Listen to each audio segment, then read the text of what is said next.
Hello and welcome to Once in a Lifetime Book Reports for Dr. Blair's History Class with Georgia. I am Georgia Lawrence, and today we'll be analyzing Dashka Slater's The 57 Bus.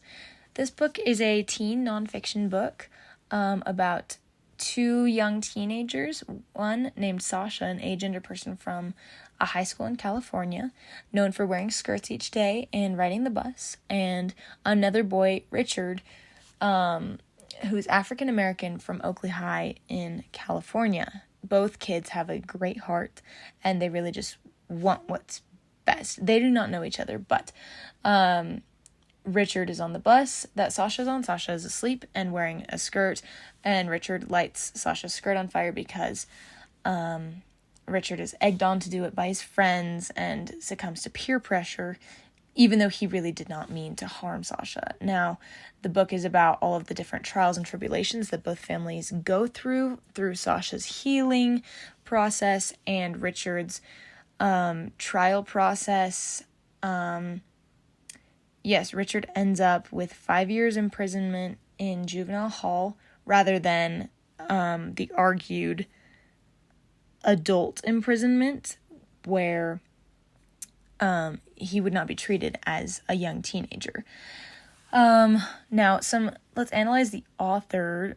A couple of things that the author does very well is that Dashka Slater executes the sides of both characters, both perspectives, very well.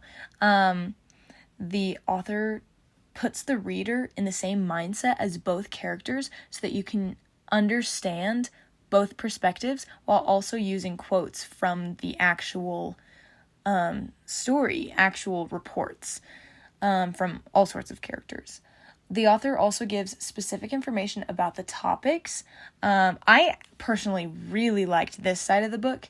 For example, I do not know very much about the LGBTQ community, terms, differences, and what is preferred. And there's an entire chapter in the book that explains the 3 different classifications under which someone in the LGBTQ community will select what they identify as. For example, there's gender, which is whether you're bi, trans, gay, lesbian, all of those different genders. And there's romance, which is who you are usually attracted to, like the type of qualities in that person, and then physical attraction, which is the sex that you are attracted to. There's also a lot of information about race.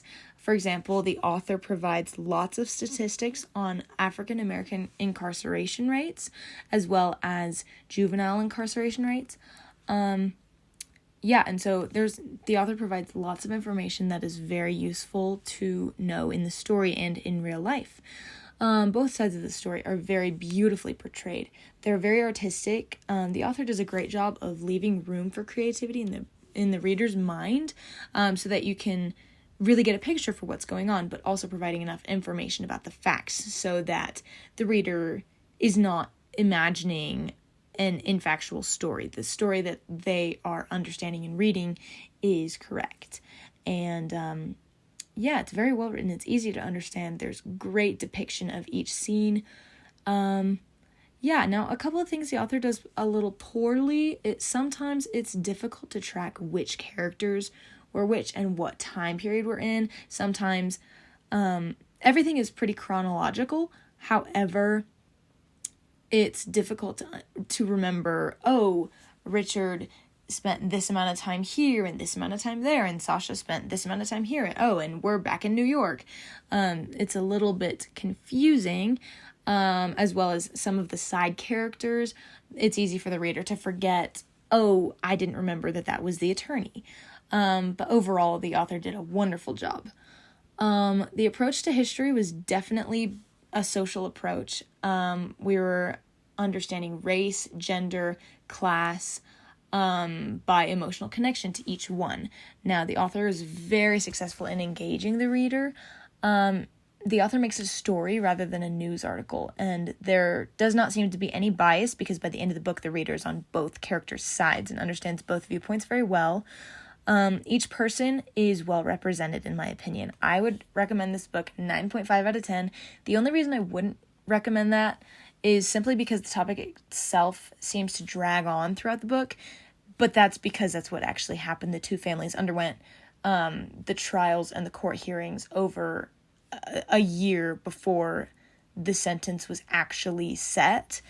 So it makes sense that the book would feel a little bit draggy in that sense. But otherwise, the author does an amazing job. I definitely recommend this book to read. It's very good. And yeah, I learned a lot about the LGBTQ community and preferences and just overall respecting each other and loving each other for who you are. Yeah, thank you for joining me, and I will see you soon.